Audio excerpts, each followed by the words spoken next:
आज चलतु बनैबा restaurant style रो paneer butter मसाला घरे।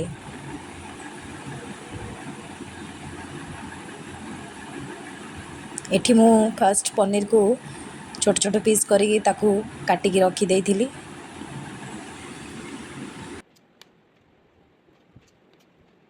एठी मु गोटे आलूर चोपा छड़ाऊँगी। मु बेसी ना गोटे आलू ए पकईजी।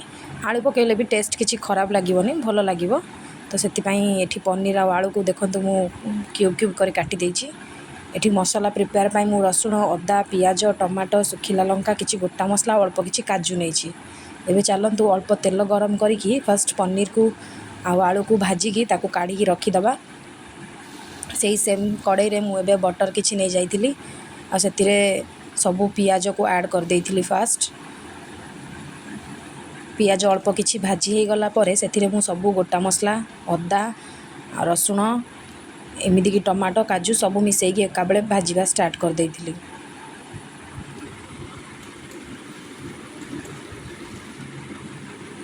एठी देखंतु सबू जिनस भाजी हो गला परे एबे ताकू टिके सिझिबा पई मु हल्का पानी ऐड कर देइछि। पानी ऐड कर दे सारा परे ताकू अल्प समय घोड़े की छाड़ देबे।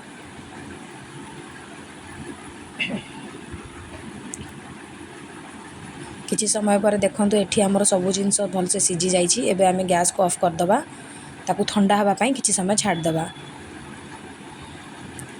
ठंडा हो सारा परे ताकू भल से चिकण की ग्राइंडिंग कर दबा। ता पेस्ट पूरा भल कि चिकण की बाटी देबे आ बेसी पानिया करिवे नाही।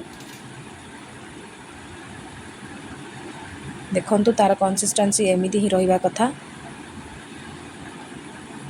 एबे से कड़ई रे आउ टिके बटर नहीं से तेल किसी ऐड करी बाटी थिबा पेस्ट को से डायरेक्ट ऐड कर देइथिली। कारण ऑलरेडी से सबू जिनस ऐड होइछि तो मु आउ किछि एथिरे पकेइली नाही।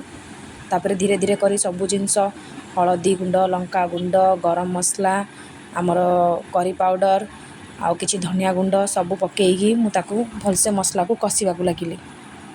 आ लास्ट को से अल्प लुण ऐड कर देइथिली। एटी अल्प समय कषि सारा पर एबे देखंतु साधारणतः बटर मसला माने से आमे क्रीम ऐड करथाउ। जेहेतु मो पाखे क्रीम नथिला एठी मु कोन करचिना किछि अमूल पाउडर को गरम पानी रे भल घी मिक्स कर देइथिली।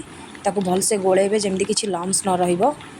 सेया को मु एबे पनीर रे क्रीम भलिया यूज करबी। एठी मु अल्प ढाली देइथिला अल्प किछि रखिथिली। भल से कषि सारा पर एबे पनीर आ आलू को एका संगरे ऐड कर देकी ताकू किछि समय एपट सेपट करिकी कषि दबा।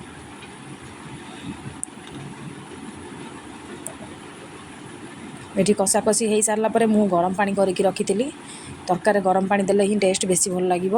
कंचा पानी देले बहुत टाइम लगे ताकू बॉयल होगापाई। से डायरेक्ट गरम पानी ऐड कर देइथिली। मु गरम पानी ऐड करके ताकू किछि समय छाड़ देइथिली। एबे देखंतु मोर तरकारी पूरा रेडी हो जाइछि। केते टेस्टी देखा जाउछि ना। पूरा restaurant style row हेइछि a test भी बहुत बढ़िया हेइतिला। एबे सेथिरे थिबा बळका अमूल क्रीम पाउडर को मु सेथिरे ऐड कर देइथिली। आ लास्ट रे किछि मेथी पत्र पकई देइथिली।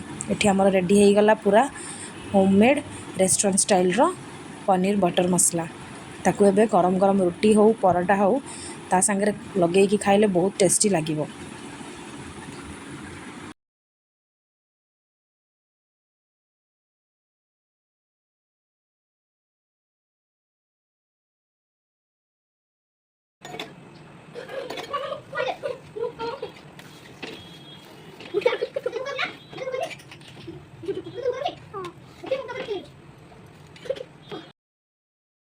एटी रेडी हो सारा पर मो पुओ पाई फास्ट बाड़ी देइथिली।